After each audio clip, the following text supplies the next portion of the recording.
Bom, pessoal, tudo certo? Alguma dúvida da aula passada? Alguma questão que vocês gostariam de colocar ainda sobre aquela nossa introdução à medievalidade?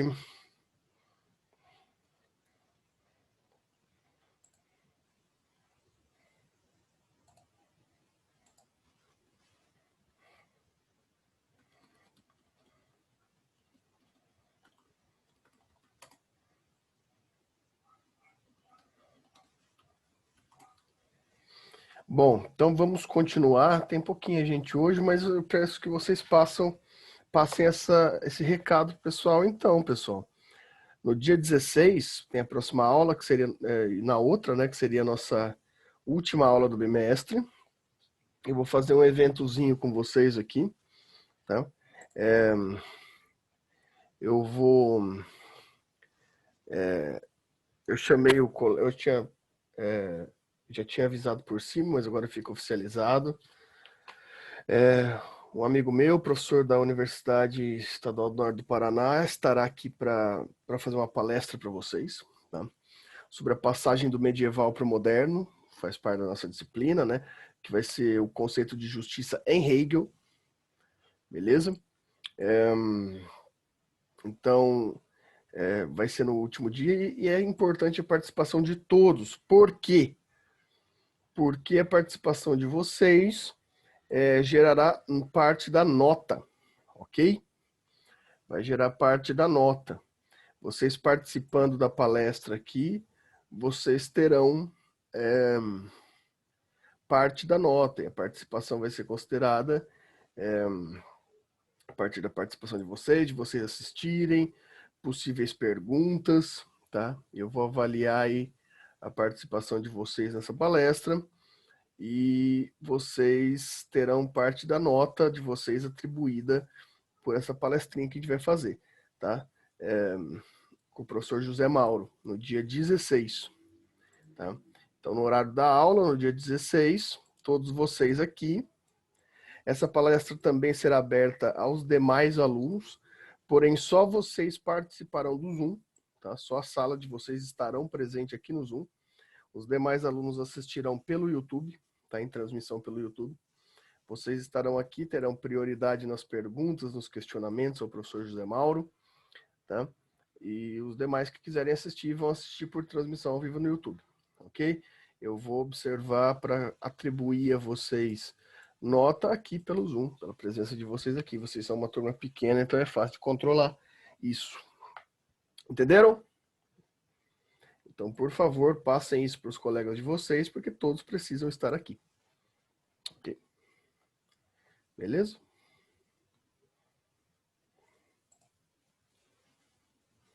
Ok. Sendo assim, então...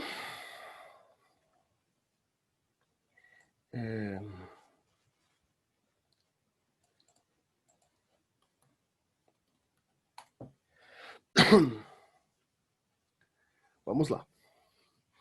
Pessoal, então hoje a gente já passou, fez a introdução à medievalidade, né, na aula passada. Tá? Vocês, alguma dúvida, pessoal, desse evento? Bom, então agora a gente vai trabalhar essa aula e a próxima aula com dois autores, né? Eu ia trabalhar um pouco mais hoje já, mas deixei vocês esperando um pouquinho aqui, então vamos trabalhar só um. Hoje a gente vai trabalhar com Santo Agostinho, tá? Sobre o conceito de justiça em Santo Agostinho, tá? Permanecendo nossa linha até então determinada.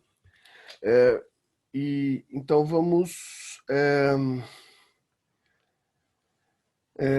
pensar da seguinte forma, pessoal. Então aqui a gente está entrando no período medieval, aqui a gente tem um expoente inicial do pensamento medieval, dessa transmissão, dessa passagem do pensamento antigo, greco-romano, para o pensamento medieval e a mobilidade e a movimentação do conceito de justiça para outro patamar, certo? Aqui, meus caros, a gente está traçando ali entre os anos 350 e os anos 430 da Era Comum, tá? Depois de Cristo. Então a gente está trabalhando ali logo no começo, na ideia do cristianismo primitivo, né, com Santo Agostinho. esse conceito que ele vai trazer vai fazer parte dos primeiros pilares do movimento católico e, por conseguinte, também a influência do catolicismo ao modelo político da época, tá? Bom, pessoal, vou deixar vocês aí um pouco menos de visão aí. Deixa eu só aumentar o brilho aqui da tela para vocês me verem melhor. Porque realmente esse negócio de fazer exame de vista dá dor no olho. E a luz tá me incomodando aqui. Só amanhã, me falaram que só amanhã à tarde que melhora essa estrutura aqui. Bom, mas tudo bem, porque eu vou abrir aqui a luzinha para vocês. Aí, abriu. Bem, então, em Santo Agostinho, a gente está trabalhando, então, ali de 354 a 430, né, da Era Comum. Tá? E aqui a gente tem bem a introdução do pensamento da nova estrutura de justiça da Idade Média, tá? Um pensamento mais específico que vai começar a ser traçado a partir de então, tá? No seguinte sentido, meus caros, Santo Agostinho ele vai ser o inaugurador do que vai ser chamado de ortodoxia juspositivista, né? Então vamos chamar isso de ortodoxia justnaturalista. Santo Agostinho é um autor que ele representa o início do chamado conservadorismo político. Tá?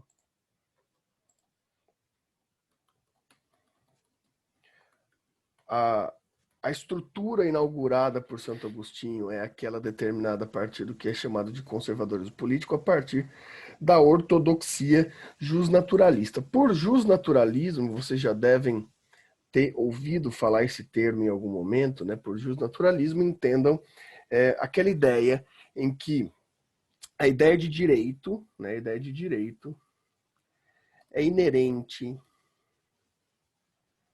ao sujeito, né? Ou seja, é inato ao sujeito. O direito ele não se apresenta como uma modalidade criada pela humanidade, mas ele se apresenta como uma modalidade de introdução, uma modalidade de expansão, de resolução do direito a partir da própria pessoa. Ou seja, aqui a gente vai estar falando de um pensador que entende que o direito, toda forma jurídica, toda estrutura jurídica, ela é implementada, ela é resolvida a partir da própria existência do sujeito. Não há possibilidade, então, de criação de nova justiça, né? Não há possibilidade de criar direito, porque os direitos são inerentes ao sujeito, né? O mais interessante, por ser justnaturalista, ou seja, da ideia do direito ser originária, ser natural à própria pessoa, né? É também, ao mesmo tempo, essa ideia de ortodoxia, né? Vejam, quando a gente tem aqui, ao mesmo tempo, o paradoxo justnaturalista falando como ortodoxia, a gente está puxando exatamente uma visão um pouco mais conservadora do que seria o justnaturalismo. Porque o justnaturalismo, como a gente entende, de fato, o sujeito, os seus direitos, as suas resoluções jurídicas, as suas estruturas jurídicas não podem ser criadas, mas sim elas podem ser observadas a partir do próprio sujeito, elas só podem ser concluídas ou reveladas. A grande questão aqui é que para Santo Agostinho, né, a justiça, o conceito de justiça, o conceito de direito, A justiça é inalcançável pelo sujeito humano. A justiça não pode ser alcançada pelo sujeito humano, né? O homem não pode ser justo, simplesmente porque o pecado, aqui num conceito bem teológico, né? O pecado determina a naturalidade do direito do sujeito humano. Sim? Então, a justiça é inalcançável pela humanidade justamente porque o que determina o jus natural da humanidade é a ideia do pecado, né? É justamente a ideia do pecado, né? no sentido teológico cristão aqui, né? Só que é muito interessante para Santo Agostinho porque, diferente de uma tendência específica da teologia, principalmente da teologia cristã, do Novo Testamento, né? Esse sentido de pecado para Santo Tomás de Aquino, então aqui a gente novamente está entrando no sentido teológico da questão, é um pecado, como que a gente pode colocar? É uma modalidade de pecado onde ela está fora do espectro salvacionista. O que isso quer dizer? Quer dizer que o pecado humano não é remido. Para Santo Agostinho, o pecado ele não pode ser pago, né? Não há salvação, né? Não há salvação para a humanidade. Não importa o que você faça, não importa como que você se comporte, como que você haja em sentido justo filosófico, de como você paga seus pecados, ou de como você se apresenta na sociedade, você não será salvo, né? São pouquíssimos os homens, são pouquíssimos aqueles na humanidade que podem se salvar. É interessante essa ideia agostiniana, né? Em outras palavras, significa dizer esperar justiça a partir da vontade dos homens é impossível. Né? Esperar justiça a partir da vontade dos homens é impossível. Tanto que eu vou até ler aqui uma passagem de São Tomás de Aquino para vocês, né? Presente no livro Confissões, né? Confissões de Santo Agostinho. Estou usando a versão da Vozes aqui de 2001. Nessa versão está na página 67. Né? Santo Agostinho diz o seguinte: ignorava a verdadeira justiça, então repito, ignorava a verdadeira justiça interior, que não julga pelo costume, mas pela lei retíssima de Deus onipotente. Segundo ela, formam-se os costumes das nações e dos tempos. Consoante as nações e os tempos, permanecendo ela sempre a mesma em toda parte, sem distinguir na essência ou nas modalidades em qualquer lugar. A face dessa lei foram os justos, Abraão, Isaque, Jacó, Moisés, Davi e todos os que Deus levou para a sua própria boca. Pessoal, vejam que interessante isso.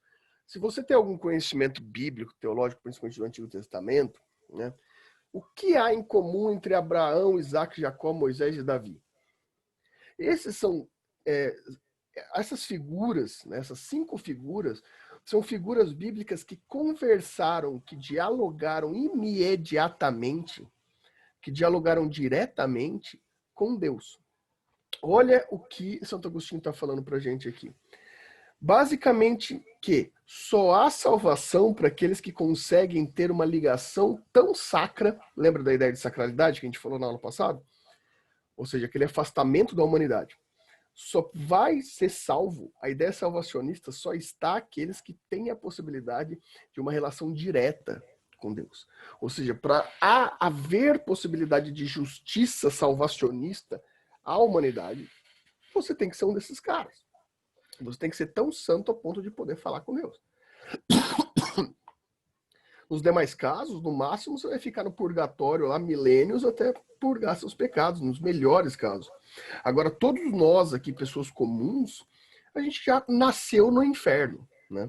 Essa é a grande sacada do Santo Agostinho, né? Não há salvação em Santo Agostinho. É terrível a ideia expiatória do Santo Agostinho, né? O pecado, que é o direito, ele é direito natural da humanidade justamente porque ele não há salvação desse pecado. Nós já estamos no inferno, nós já somos folhas podres, né? Veja só que terrível essa estrutura que São Tomás de Aquino está mostrando para a gente. Nós já estamos livres de ser... nós já estamos livres, não, nós já somos excluídos da purgação, né? Nós já estamos no inferno, não tem salvação para a gente. Bom, isso vai ter uma relação muito importante com o que vai estar relacionado com justiça para Santo Agostinho, justamente porque você já deve ter ouvido falar de um dos maiores livros de Santo Agostinho, né, que é Cidade de Deus, né? Não o filme, né, do Fernando Meirelles, mas sim um livro, aquele calhamaço que normalmente é vendido em 2 volumes do Santo Agostinho, né, Cidade de Deus. E ali há quase como uma tese, né, uma tese final, uma explicitação sobre, já que não seremos salvos, já que não somos dignos de sermos salvos, justamente porque nosso direito natural, o mais natural dos nossos direitos é o pecado, é a impureza. Logo, como lidar com a sociedade, logo, como lidar com nós, pecadores, condenados, num propósito de vida, né? Um propósito em vida. Pois bem, a justiça de São Tomás de Aquino, então, aqui, primeiro, a gente consegue definir bem claramente onde está a justiça em Santo Agostinho. Tá? Onde está a justiça em Santo Agostinho? A justiça só está no movimento teológico. Ou seja, Deus. Aqui para Agostinho, né, Deus, com letra maiúscula, como sendo o movimento específico de Deus, né? E veio, veio. Yahvé para alguns, né? Esse movimento teológico. Então, o movimento teológico está na figura do Messias, né? Do Javé, do Yahvé, do Rei Vavrei, né? Na figura do Adonai, na figura de Deus. Né? Então, a justiça reside em Deus. Então, o modelo de justiça utilizado pelos homens deve ser o modelo ideal de Deus. O que seria o movimento ideal de Deus? O movimento ideal de Deus relacionado ao pecado. Né? E qual que é o movimento ideal de Deus relacionado ao pecado? Né? A relação Deus e pecado. É a chamada expiação escatológica. Quem sabe me dizer o que é escatologia? Alguém sabe me dizer o que é escatologia?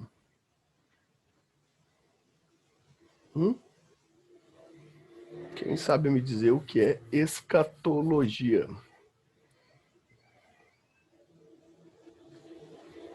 Ninguém?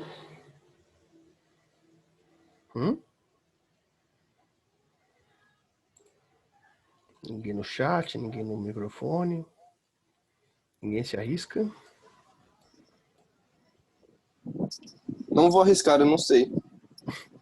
Nunca ouviu essa palavra, Matheus? Nunca ouvi. Escatologia. Sim. Tem muita gente que usa escatologia como referência a fezes. Por exemplo, humor escatológico. Humor escatológico, geralmente as pessoas relacionam a cocô. Né? Só que não é exatamente esse o sentido teológico de escatologia. Né? Escatologia, a gente pode, ele é algo visceral. É imagem, né? É estética das tripas, das vísceras, né? Que de fato tem um pouco da ideia das fezes, né? Mas tem a ideia das fezes do sangue. Ou seja, o que são fezes e sangue? É aquilo que suas tripas revelam, né, sobre sua humanidade. É interessantíssimo esse conceito, né? É a revelação da humanidade. Como assim revelação da humanidade? A escatologia, meus caros, ela revela a humanidade no sentido de que quando alguém te violenta no sentido de ferir você, a alegoria é a seguinte: se alguém corta a sua barriga, para fora saem suas tripas. E daí ali, naquele momento de revelação de você olhar para você mesmo e se ver não como um corpo estético, mas como uma estética visceral, e você vê sangue e merda, você se tem diante de você a revelação da sua humanidade. A sua humanidade não é a carcaça por fora, né, a ideia da imagem e semelhança de Deus, mas sim aquela podridão, aquele mau odor, né, o cheiro do ferro e o cheiro das fezes que saem das suas tripas, das suas vísceras. É uma imagem chocante mesmo, tá? E ao ter contato com aquilo que é você, porque você também é suas vísceras, certo? Você tem a revelação de quem é você. Ou seja, você percebe o quão merda você é. Porque você vê a sua merda, né? Você vê as suas vísceras, né? Seu sangue. Ou seja, revelação é um termo muito importante pra gente, né? Porque o que é revelação? Como que se fala revelação em grego? Alguém sabe como que se fala revelação em grego? Isso é fácil, hein? Como que é revelação em grego? Ninguém sabe? Primeira letra. AP. Apocalipse. Apocalipse. Apocalipse é a palavra grega para revelação. Né? Apocalipse não é fim do mundo. Apocalipse são revelações. Né? No sentido de revelar. Revelar o quê? Revelar o quê? O julgamento. A expiação. Que é expiação? Expiação aqui sim, meus caros. Expiação é a purgação, é o pagamento dos pecados. Expiar os pecados é redimir, é remir os pecados. E na revelação, no modelo apocalíptico, né, na estrutura expiatória apocalíptica da tradição judaico-cristã, como que se dá essa expiação? Como você paga seus pecados mundanos? Pela escatologia. Pela escatologia, pela estética da visceral, pela revelação da humanidade. É pelo sangue, pelo derramamento de sangue, do ponto de vista divino, que você expia, que você paga, né? Paga as suas dívidas quanto aos seus pecados incorrigíveis. Isso é extremamente interessante do ponto de vista que a gente está falando de um autor, Santo Agostinho, que não admite a ideia de salvação em vida. Né? Que não admite a ideia de salvação em vida. Que admite que a humanidade é por essência pecadora, que a humanidade é por essência maldita, que ela é fadada ao inferno, né? Salvo raríssimas, sacras exceções. Ou seja, desses sujeitos, só há remissão pela própria morte, né, pelo próprio derramamento de sangue, pelo próprio apocalipse, pela própria revelação da expiação escatológica. Né? Ou seja, em um primeiro momento simbólico, teológico de Santo Agostinho, a gente percebe que justiça só reside em Deus. E a relação de Deus com o pecado quanto à sua revelação da justiça é a partir do Apocalipse, da salvação final. do modelo final, do modelo finalístico dos tempos, né? Do modelo final dos tempos. Ou seja, pela expiação escatológica, pelo derramamento de sangue, pela pena, pelo pagamento da pena, não de qualquer forma, mas pela sua expiação escatológica. Pela expiação escatológica. Quem não está entendendo isso? Façam suas perguntas, por favor. Já vão ensaiando que vocês vão ter que fazer pergunta para o Zé Mauro no dia 16. Professor, no início da aula, você disse que o direito ele é inerente ao ser humano, né? Tipo, ou seja, ele não é criado. Certo. Então, pode entender que o direito, então, ele é descoberto, já que ele não é criado, já é inerente ao ser humano? Pode entender dessa forma? Pode entender exatamente dessa forma, Matheus. O direito, aqui direito no seu sentido mais primal, né? Ou seja, os seus direitos, aquilo que lhe é devido, né? Entenda direito aqui como aquilo que lhe é devido, né? O seu direito, ele não pode ser criado pela vontade humana. Como o direito é consequência da justiça para São Tomás de Aquino, então veja só, isso é importante, né? Para São Tomás de Aquino não, para Santo Agostinho, o direito, deixa eu fazer o contrário, deixa eu fazer com duas pontas. O direito, ele é consequência da justiça. Então só há direito, só lhe é devido aquilo que é justo, certo? Vou até colocar isso aqui. Essa relação que lhe direito só lhe é devido o que é justo. Então só é seu por direito aquilo que já é por si justo, né?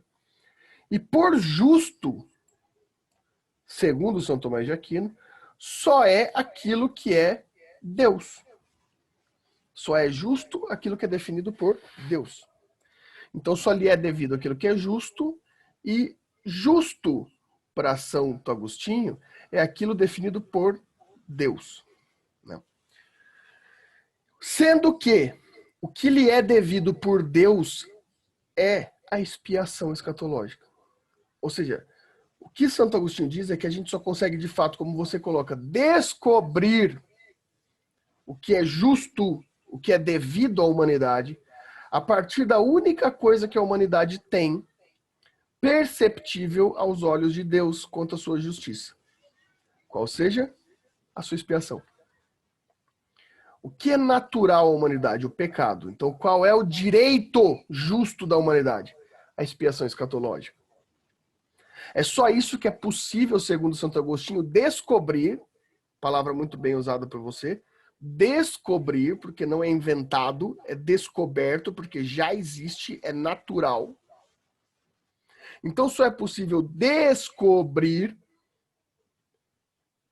o seu direito a partir da sua estrutura naturalística. O que é natural à humanidade, segundo Santo Agostinho, é o pecado. Então o que lhe é devido é a expiação escatológica. A única coisa que é seu direito é pagar seus pecados. Pagar seus pecados pelo seu próprio sangue, pela própria estética visceral, pelo apocalipse, pela revelação da sua humanidade. Entende? Sim. Mariana, Clotilde, alguma coisa?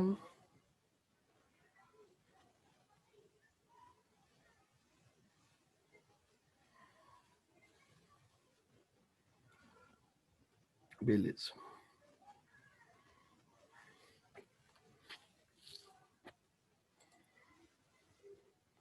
Ok. É interessante, pessoal, que para que Santo Agostinho chegue nessa conclusão, que a justiça apenas é Deus, Santo Agostinho resgata o que a gente estudou há pouco, né? Ele resgata a estrutura platônica. Porém, ele chama isso de platonismo teológico. Justamente porque no platonismo teológico, o Santo Agostinho, ele não está preocupado com a ideia de buscar a justiça no próprio sujeito, mas sim buscar no sujeito a figura ideal da justiça. Enquanto os gregos não conseguiam, senão pela razão, senão pelo mundo inteligível, alcançar a perfeição, no movimento medieval é fácil encontrar a perfeição, porque a perfeição está em Deus. Se a perfeição está em Deus, o platonismo teológico tem sua finalidade, tem o seu telos, que é Deus. Se o conceito master, se o conceito mais bem distribuído da perfeição é a justiça, logo a justiça é divina. A justiça está em Deus. E se o direito é definido por aquilo que é justo, então é devido apenas o que Deus o prometeu, o que Deus o concedeu. Sendo que aquilo, biblicamente, que é natural à humanidade, a expulsão do Éden, né? A expulsão do Éden, logo, o único direito natural, né? A única questão que seja natural à humanidade é justamente o pecado. Se há pecado, segundo Santo Agostinho, por consequência, o único direito, a única coisa que lhe é devido pela perfeição da justiça divina é a expiação, ou seja, o pagamento dos pecados.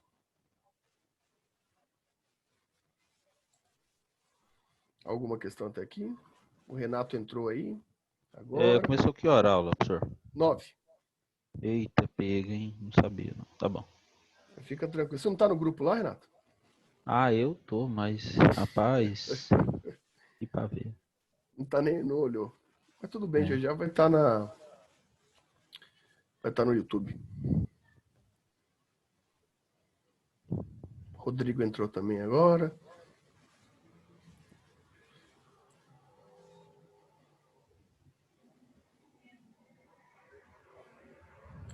Beleza. Começa às 9 aí vai até que hora?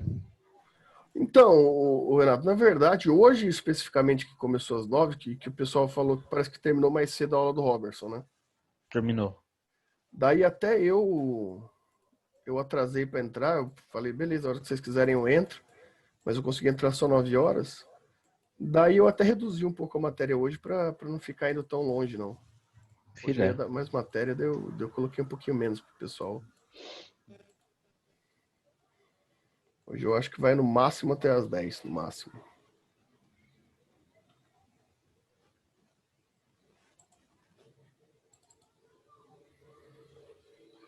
Bem, então tá.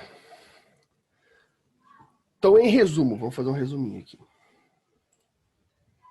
Em resumo, em Santo Agostinho, o direito é natural. Em resumo. O que é o direito é natural, tá? Bem, a representação do direito é a justiça.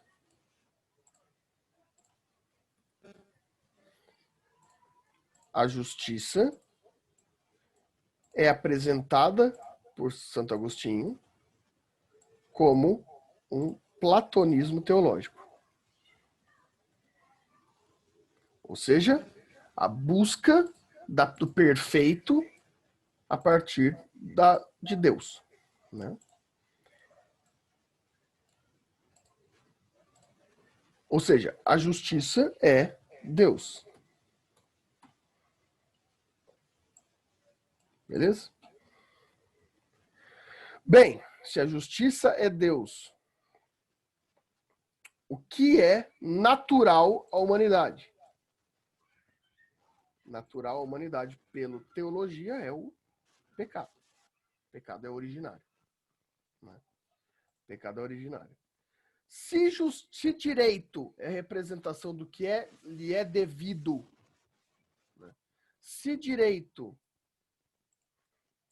é o que é devido, se direito é o que é devido, né? E é devido, e esse dever se encontra a partir do dever justo e a justiça é Deus, né?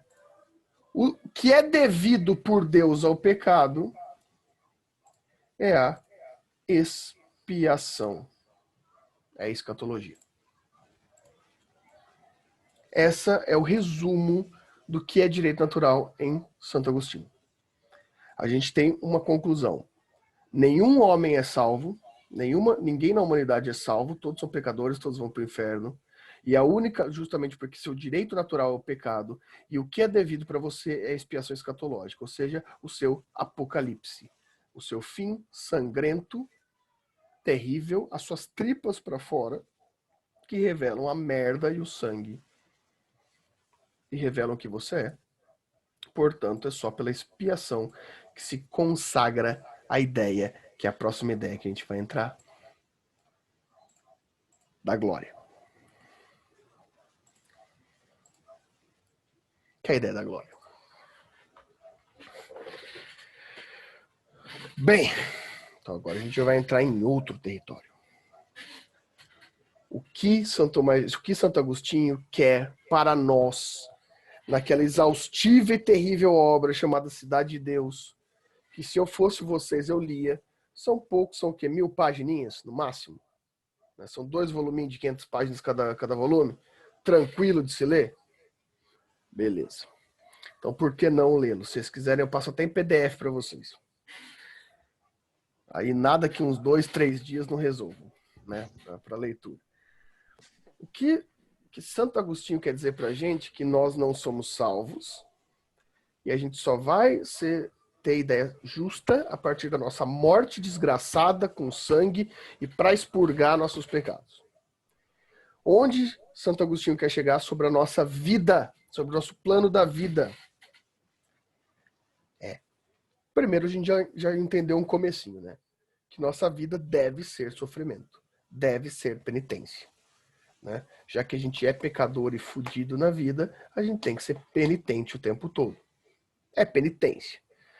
Só que aqui a gente vai ter uma questãozinha nesse nosso querido autor aqui. Porque ele vai querer dizer pra gente que essa vida em penitência,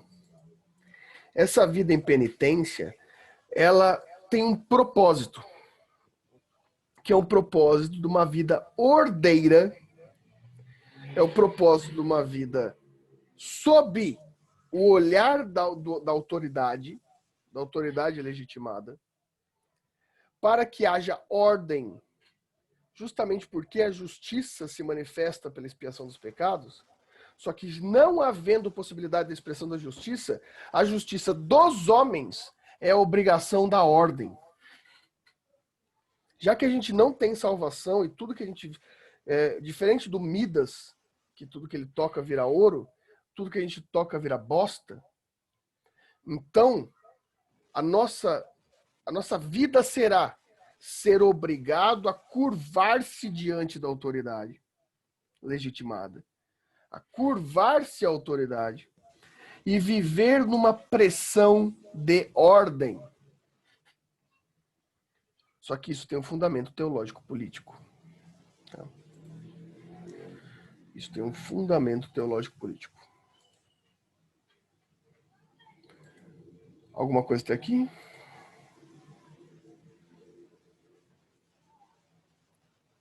Beleza.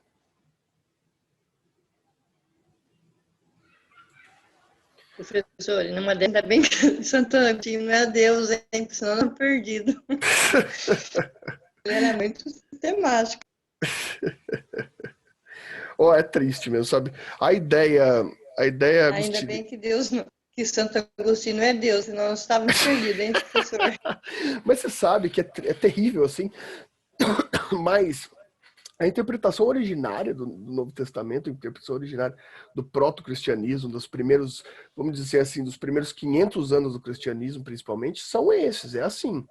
E de uma certa forma ainda ele foi levado quase até o século XVI, 17 dessa forma, com esse pensamento.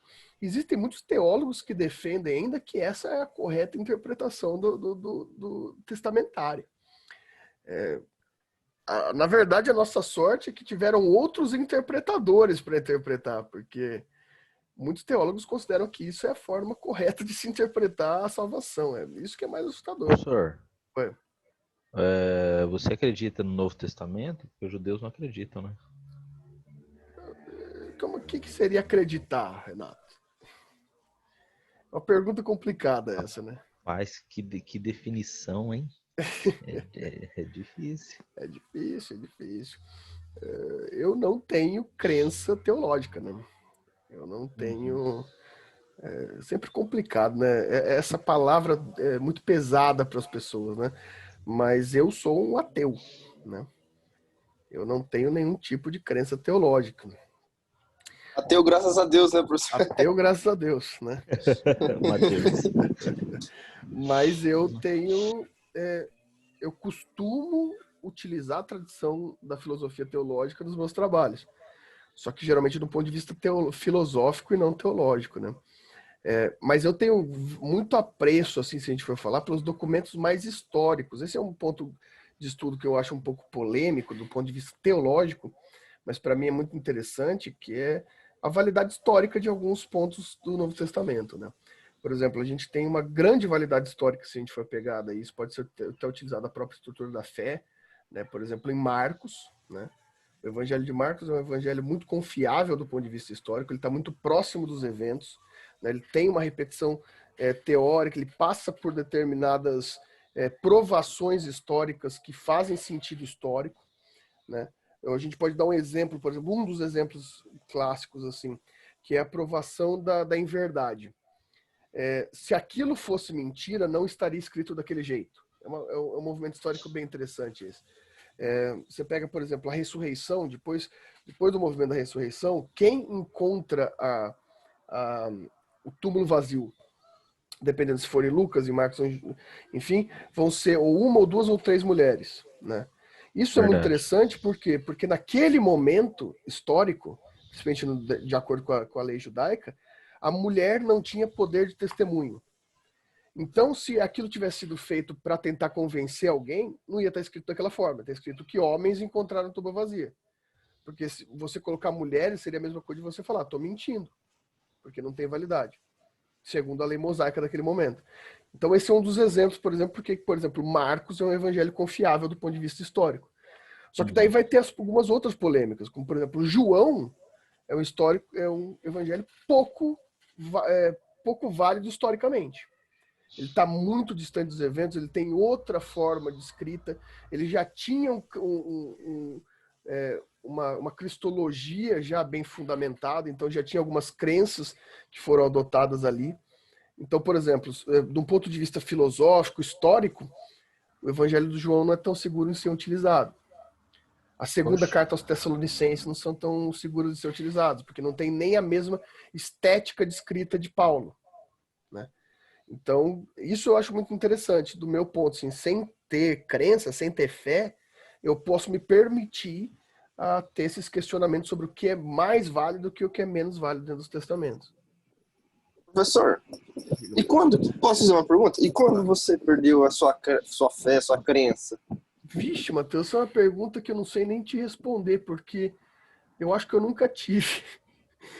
Na verdade, eu sou criado em uma família católica muito, muito, muito tradicional, né? Família católica. Ô, Matheus, essa pergunta que você fez é difícil, hein? É difícil, é muito difícil. Rapaz, essa o Matheus acertou, hein? É muito difícil, porque eu não me lembro exatamente. Eu sei que em algum momento eu optei, porque veja, Matheus, é interessante porque, apesar de ser uma denominação ateia, né? A denominação, para mim, corretamente, estaria mais próximo da ideia de agnosticismo. Porque eu me considero isso aí. É porque o agnóstico, ele não acredita em Deus, mas é por conta da gnose, é a ideia de conhecimento, de conhecer. Então, a gnose, eu não conheço. Então, eu não experimentei a salvação, sabe essa questão? Mas não significa que você não é aquele movimento ateu científico que você nega as existências. Eu não nego, exatamente, nem desnego as existências, né? Porque tem relação com isso, né? É porque As pessoas quando pensam assim do ateu, eles imaginam, é aquela pessoa que vai dizer toda hora que Deus não existe, Sim. vai ofender as pessoas que são religiosas, etc. Mas, na verdade, a gente entende, eu me considero agnóstico e estou quase me tornando definitivamente um ateu. Hum. Acho que nem o pessoal da sala acho que sabe disso de mim. Enfim, a gente considera que a religião, ela mudou a humanidade, ainda continua mudando, né? Por exemplo, um ateu, ele não pode chegar para uma senhora católica, ou melhor, cristã, e falar que Deus não existe. Sendo que Sim. quando ela está passando por uma situação difícil, ela vai invocar a palavra de Deus, né? Isso é errado, ó, o ateu que faz isso. Na verdade, Mas é isso mesmo. tem que entender que a religião mudou a humanidade, muda até nos dias atuais, sempre vai mudar. De que ela é muito importante para as pessoas, né? Mas as pessoas que são muito religiosas, muitas vezes aquelas pessoas que talvez são fanáticas, elas acabam criticando as pessoas que é ateu, né? Eu sinto isso. Porque até mesmo minha sogra, ela às vezes vem debater comigo, falar algumas coisas a respeito muito, mas fica isso. Até minha mãe também, ela mora em Roraima, ela tá Sim. passando uns tempos aqui. Eu falei para ela isso, mãe, eu cheguei a essa conclusão, etc. Ela falou assim, não acredito, Vinícius. Meu nome é Matheus Vinícius. Ela falou, não acredito, Vinícius, não acredito. Eu te criei, te coloquei na catequese, te levava na missa, te batizei tudo.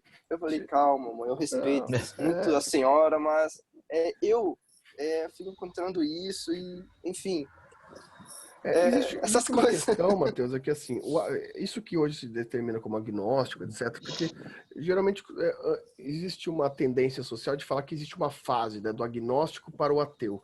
Mas não é exatamente assim, né? A palavra ateu é uma palavra muito vaga, né? Aquele que não tem crença em Deus. Ou seja, se aplica a qualquer outra questão dessa. O agnóstico, para mim, faz mais sentido porque é aquele que não tem o conhecimento da estrutura teológica. Mas essas pessoas, normalmente, eu percebo, existem, claro, aqueles que eu falo, esses sim eu chamo de ateus, como fala, praticantes, que são aqueles que vivem a vida tentando te convencer sobre a inexistência de Deus, que é basicamente a mesma coisa que aqueles caras que batem na sua porta de sábado para tentar te convencer a se converter para a religião deles vão fazer. Tipo o ateu catequista, né? Igual o Leandro Carnal Um fala. ateu catequista.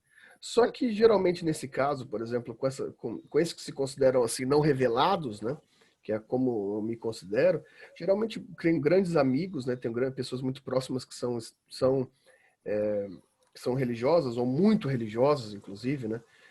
Que são pessoas que gostam de conversar, né, comigo, por exemplo, porque é mais fácil. Uma vez um colega que é pastor disse para mim que às vezes é mais fácil conversar comigo do que conversar com alguém numa religião que não é a dele, porque a gente consegue debater coisas teológicas, né, teológicas. Então não vai ter aquela pecha da discussão religiosa, porque quando você discute por exemplo, você discute religião, você não está discutindo do ponto de vista de fé, está discutindo do ponto de vista de pensamento. E a visão teológica, a gente percebe por aqui, e a gente vai continuar percebendo ao longo desse curso, que ela é extremamente importante para a filosofia do direito e para a montagem do direito. Então, é um movimento que traz muita riqueza do ponto de vista do conhecimento. Né? O conhecimento é muito importante a partir das estruturas religiosas. Sim. Bom, então vamos lá. Importa para a gente aqui, então, entender agora o que seria a fundamentação, né, teológico-política de Agostinho de Hipona. Agostinho. Bem, aqui, pessoal, a gente tem que ter conhecimento de alguns conceitos. Né? De alguns conceitos. Será que eu consigo? Onde que está isso daqui?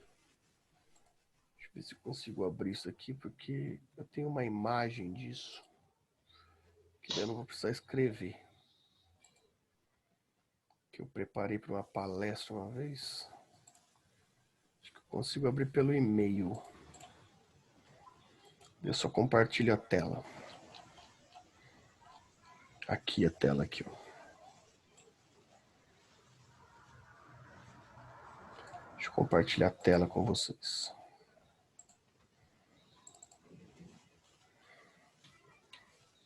Estão vendo essa tela aqui? Estão vendo, né?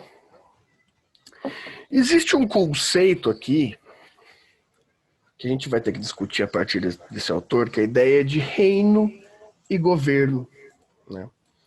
Reino e governo naquilo que a gente vai chamar de oikos na teologia. Como assim, pessoal? Vejam. Em Agostinho, nós, seres humanos, errôneos, pecadores, sem futuro, né? Apesar de tudo isso, nós carregamos em nós uma memória inconsciente, que é a ideia da memória da glória. A glória é, no sentido teológico, o oposto ao sentido expiatório, o oposto da dor da escatologia. A glória é um espaço que pode ser vivido nesse plano, não no plano necessariamente do paraíso, mas pode ser vivido nesse plano, que é o regozijo total, que é o total regozijo, que é o total prazer, não prazer no sentido carnal momentâneo, mas o prazer perene, né? O gozo, de fato, né? O regozijo da glória. A glória é a expressão da Trindade, né? Quem participa da estrutura cristã, principalmente da católica, vai saber exatamente o que é a expressão da Trindade, né? Ou seja, a expressão da unificação de Deus, né? Entre Pai, Filho e Espírito Santo, né? Ou seja, 3 em 1, né? 3 em 1 aqui é porque o poder de Deus se faz além das estruturas de conhecimento, né? Por isso que são 3, justamente para ser ilógico. O conhecimento está para além. E existe essa glória. E a humanidade já viveu a glória. Né? A humanidade já viveu a glória. Onde? No Éden. Justamente no mesmo lugar que a humanidade viveu o pecado. Então vejam só que interessante. No mesmo local onde é retirada a bênção da glória, é o lugar que se faz a glória. Vocês já devem ter lido em algum momento da vida de vocês as primeiras partes, ali, os primeiros capítulos, pelo menos os primeiros 7 capítulos do Gênesis, né, que vai ter toda essa tradição da expulsão do Éden. Né? E ali se faz toda a ideia do espaço do reino da glória. Né? O espaço do reino da glória ele é um espaço amplamente pacífico e livre. Só que a definição do reino da glória é ainda a autoridade de Deus. Porque você era livre no reino da glória, no Éden. Mas você ainda deveria respeitar a privação divina. Pessoal, é muito interessante isso, pessoal. Aqueles que têm aí algum estudo teológico, bíblico, tente acompanhar com algumas lembranças aqui. Vocês se lembram, quando, logo no primeiro, acho que 4º capítulo do Gênesis, Deus leva todos os animais a Adão para que ele nomeasse? Isso é uma figura muito importante para a gente entender o que é esse reino da glória. Vamos pensar do ponto de vista atual. Deus é o chefe, né? É o presidente, é a autoridade máxima no reino da glória, no Éden. Só que é tão livre a vida de glória que ainda que seja Deus o criador dos animais, é você, Adão, que vai nomear essa criação. Isso é uma referência muito interessante à liberdade do que é a autoridade de Deus. Né?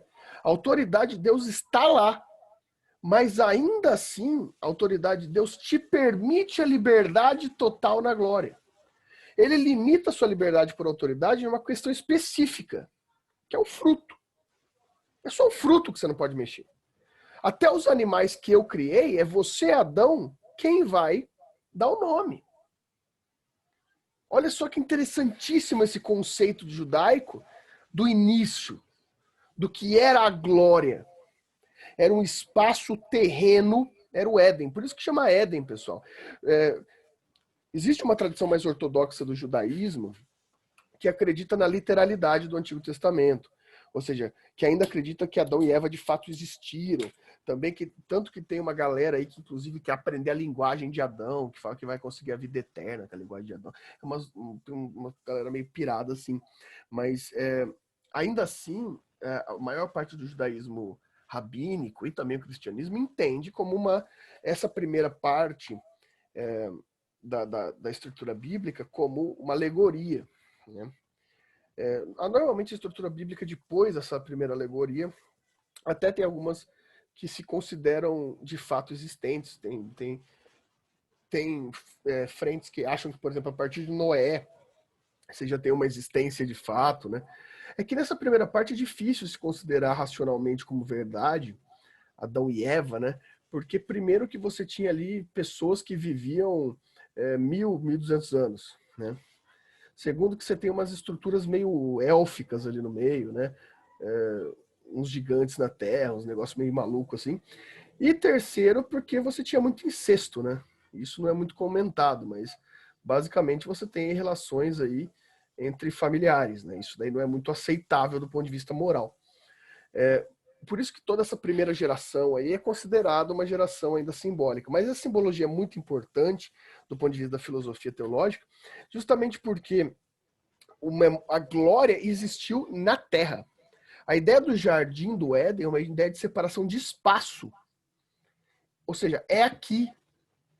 Não é no céu, não é no paraíso, não é no pós-vida. Entendem isso? É aqui. Aconteceu na Terra, num espaço chamado Jardim do Éden. É interessante você pensar por que tem esse nome, porque a gente está dentro de um espaço delimitado. Então é no nosso tempo que a glória aconteceu. E com toda essa liberdade, sempre a partir da autoridade de Deus, mas sobre esse espaço.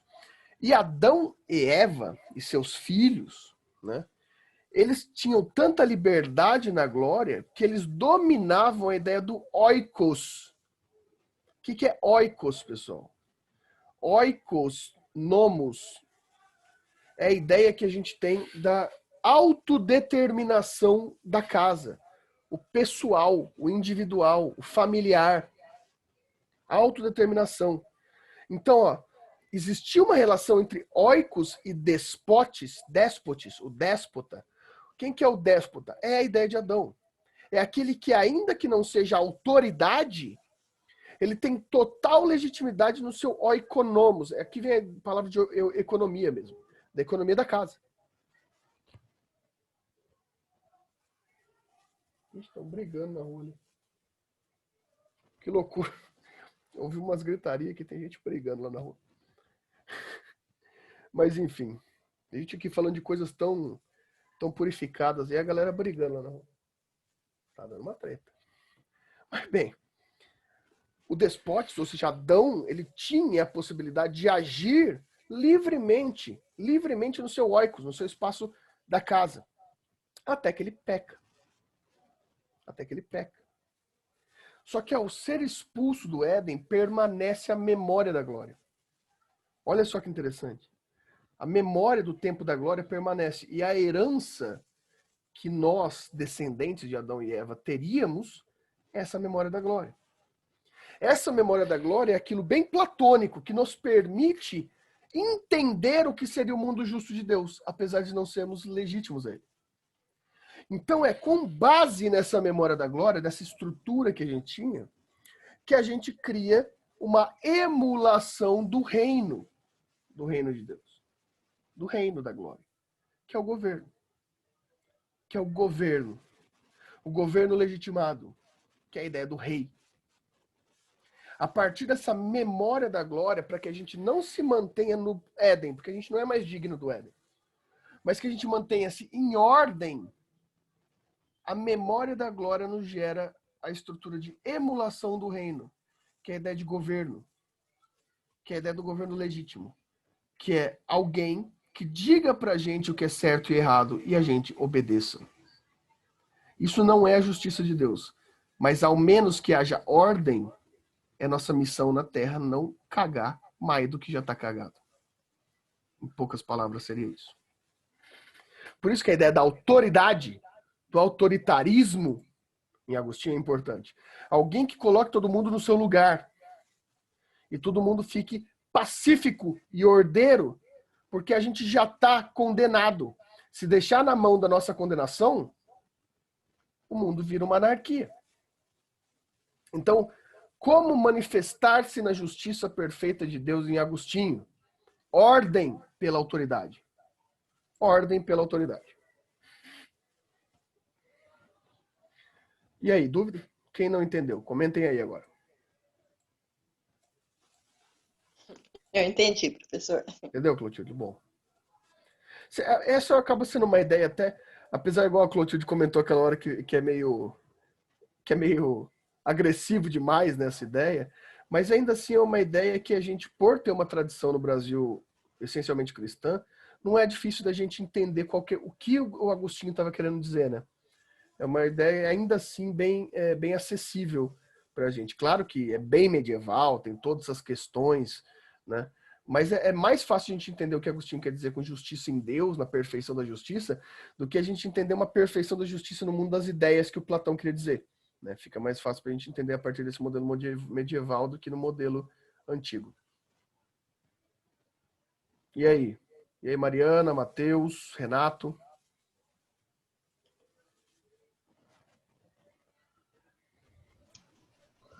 Qual que é a hora que fica mais fácil? Vamos ver. Talvez lá em dezembro, mais ou menos. Daqui para esse bimestre é mais fácil, o Renato. Os próximos negócios vai começar a pesar. Isso aqui é uma introduçãozinha. Não assusta, não. E aí, Mariana, Matheus, alguma questão? O Renato entrou depois. Opa, tá tranquilo, professor. Beleza. Acho que No momento nenhuma A Mariana dúvida, nenhum domina a questionamento. filosofia, hein? Oi? Tem a A Mariana? Mariana argumenta com argumento sólido na filosofia. E por que não está argumentando aqui, Mariana? Por que você não nos está nos permitindo o debate? Por que você está nos privando desse debate, Mariana? É a primeira formação dela. Pô, você está de sacanagem que você não está querendo nos contribuir.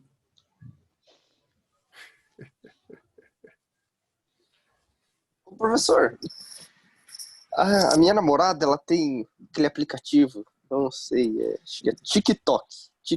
É TikTok, eu não conheço. Certo. Aí, ela me mostrando uma brincadeira lá, falando assim, esse é o ponto fraco do meu ponto fraco. Esse é o ponto fraco do meu ponto fraco. Daí ela me perguntou assim, Matheus, qual é o ponto fraco do direito? Daí eu não soube responder. Como que seria? Assim, qual seria o ponto fraco do direito? Seria a injustiça? Ó, do mês que vem, a gente vai ver direito em Kelsen, que é o direito que a gente existe hoje. Né? E eu diria para você que o ponto fraco do direito é o direito. Quando as pessoas descobrirem o que significa direito e como ele é frágil, como o direito não significa nada, o ponto fraco do direito é o direito. Quer um exemplo? Eu vou te dar um exemplo recente. Lembra quando o ex-presidente Lula estava preso ainda e o advogado dele pediu um habeas corpus ali antes da eleição? E daí o advogado dele pediu um habeas corpus e um juiz de Curitiba, não era o Moro, não era nada, era um juiz de plantão. Ele deu o habeas corpus. Eu me lembro. Ele deu o habeas corpus. Você lembra o que a Polícia Federal fez? Não. A Polícia Federal Não, falou, não lembro. não vou soltar. Por quê? Daí foi falado, vai soltar porque o juiz mandou. E a lei diz que se o juiz manda, você solta. Mas a Polícia Federal falou, não vou. Tá aí. Quanto que o direito é frágil. Basta alguém se negar ao direito, porque o juiz não tem a chave do presídio para ir lá abrir. Você precisa do carcereiro, você precisa do oficial para ir lá. Aqueles oficiais falaram, não vou soltar o Lula. E quem tinha mandado soltar o Lula ali foi uma autoridade. Menosprezando a hierarquia, hein? Essa é a ideia. O direito é hierarquia. Eu fico louco com um negócio desse. E a fragilidade do direito, Matheus, é o direito. Bastou um policial falar não. E daí o que você vai fazer com ele? Bem, eu vou abrir um processo disciplinar para que ele possa ser exonerado. Ah, por favor, vai, gente. Bastou ele É dizer não. só no Brasil. Isso é direito. O maior ponto fraco do direito é o direito. Direito. Olha só, Matheus, qual que é aquilo que eu já falei para vocês, qual que é o maior causador de crimes no Brasil? O que mais causa criminalidade no Brasil? Nossa, você comentou esses dias na aula. Sim. O que mais causa crime no Brasil? Crime no Brasil? Qual que é o maior causador de crime no Brasil? Eu não lembro o que você falou, mas eu diria próprio ser humano. Eu não lembro o que você falou na aula, professor. Algum palpite, Renato? Qual que é o maior causador de crime? Direito. É o direito. Porque se o direito não fala que aquilo é crime, não tem crime. Não tem crime. verdade. A lógica, né? Só é crime que o direito fala que é A crime. lógica Você pode até achar um ato injusto, mas se não for crime, não é crime. é crime. O jogo do bicho, a galera joga e é crime. Mas ninguém acha que é crime. Mas o direito fala que é. Você tava falando aí do juiz lá que não soltou o Lula, né? Uhum. Aconteceu um caso semelhante, né? Não tem nada a ver, né? Mas penso que é de autoridade. O ECA diz que o Estado tem responsabilidade com a educação com a criança, não tem? Sim.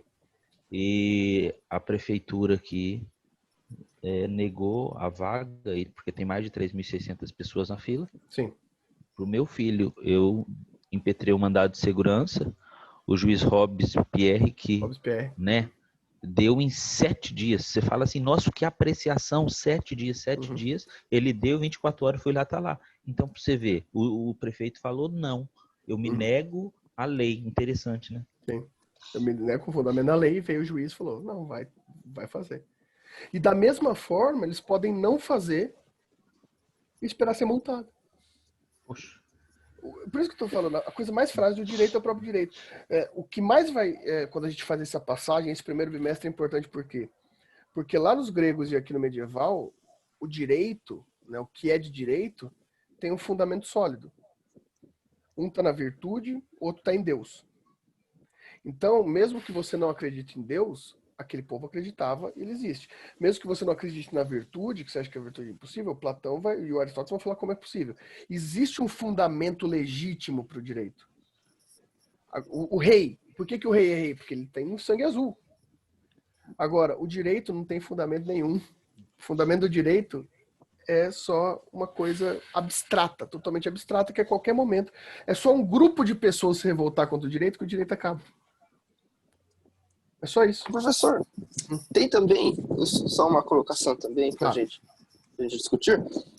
O Yuval Noah Harari, ele autor daquele livro 21 lições pro século XXI, do início, acho que no primeiro capítulo, ele fala uma coisa assim, a gente pode trazer para essa questão de justiça. Ele traz uma indagação assim, será que é justo uma mãe que mora no subúrbio, numa favela, cuidando dos seus filhos, se preocupando com a alimentação de seus filhos, com as roupas dos seus filhos, e trabalhando muito, será que é justo enquanto ela faz tudo isso, e aí enquanto as outras pessoas, aquelas grandes pessoas, discutem o rumo da sociedade, e ela não? Sendo que ela está inserida dentro da sociedade. É justo isso? Então, a resposta não seria sociologicamente óbvia? A resposta óbvia é óbvio que não. Mas a resposta jurídica é legitimamente, validamente, formalmente, sim. É justo. A resposta sociológica pode ser que não. Porque como que alguém vai definir a vida dela, sendo que ela mesma não tem condições exatas de definir a própria vida? Só que legal que ele pode dizer. Pode falar, professor. Só que não, a única coisa é a conclusão. Só que formalmente, pela fundamentação da democracia, é justo, porque ela está sendo representada. E se ela está sendo representada, ela está lá. Ele traz também, na discussão, ele viaja muito no livro. Ele traz coisas daqui, tipo, muito tempo. E, tipo, ele presume o que pode vir a acontecer. Sim. E, nesse caso, essa mãe que cuida dos seus filhos, como eu disse, ela trabalha, vamos supor, como doméstica. E como ela está preocupada, ou melhor, determinando seu tempo para cuidar da sua família, dos seus filhos e trabalhar para trazer o sustento, enquanto a potência da sociedade, aqueles grandes empresários, os grandes, se dizendo igual ele fala, discutem os rumos da sociedade, os rumos da humanidade, que podem chegar ao momento de ela até perder esse seu trabalho, porque o avanço da sociedade, o avanço da tecnologia, o avanço, igual ele fala, dos dados, que podem trazer novas ideias e novas, vamos dizer, novas tecnologias, que a gente vai chegar ao ponto de que uma tecnologia nova não vai precisar mais de uma empregada doméstica. E eles estão discutindo isso, e ela nem está lá inserida para também dar sua opinião. Ou seja, ela perde seu próprio trabalho sem mesmo estar ali para dar sua opinião acerca disso, né? Não sei se você conseguiu entender o que eu disse. Entendi. Ao mesmo tempo, Matheus, você tem que pensar que, do ponto de vista jurídico, ela está lá. Porque, do ponto de vista formal democrático, ela, no Brasil, por exemplo, ela foi obrigada a votar em alguém, correto? Se foi obrigada a votar em alguém, ela tem um representante legal no parlamento. Ou seja, em tese formal, ela está no debate político. Formalmente, você pode me falar que isso não tem o menor cabimento do ponto de vista do fenômeno. Mas tem. Do ponto de vista formal, tem. Né? É só você pensar em coisas assim. E daí vem minha questão. O direito é tão frágil porque vai depender daquele que fala o direito. Né? Vai depender daquele que fala o direito. Por exemplo, ontem o seu presidente falou na TV, eu falo o seu, tá? Porque eu não quero me incluir nessa. Mas Coitado. O seu presidente falou que... Estamos no mesmo barco. Eu só não quero usar na primeira pessoa. Não, então eu passo pro Renato, por favor. O presidente Renato falou que não pode obrigar ninguém a tomar vacina. Né? Ciro Gomes para presidente, por favor. Que não pode obrigar ninguém a tomar vacina. Né? Meu Deus. Ao mesmo tempo, por exemplo, a gente voltou, depois de anos no Brasil, a ter caso de poliomielite no Brasil. Só que, do ponto de vista formal, esse pensamento está legitimado. A gente pode achar um absurdo que vai ter gente que não vai vacinar as crianças, os seus filhos agora, mas esse pensamento é o pensamento da manifestação da ordem. Então, agora é você que acha que a vacina tem que ser de todo mundo, que não vai ser amparado pelo instrumento jurídico. Ou seja, o jogo do instrumento jurídico, ele vira a qualquer momento, ele vira de acordo com o interesse específico do momento. Então, ele nunca vai ser estável.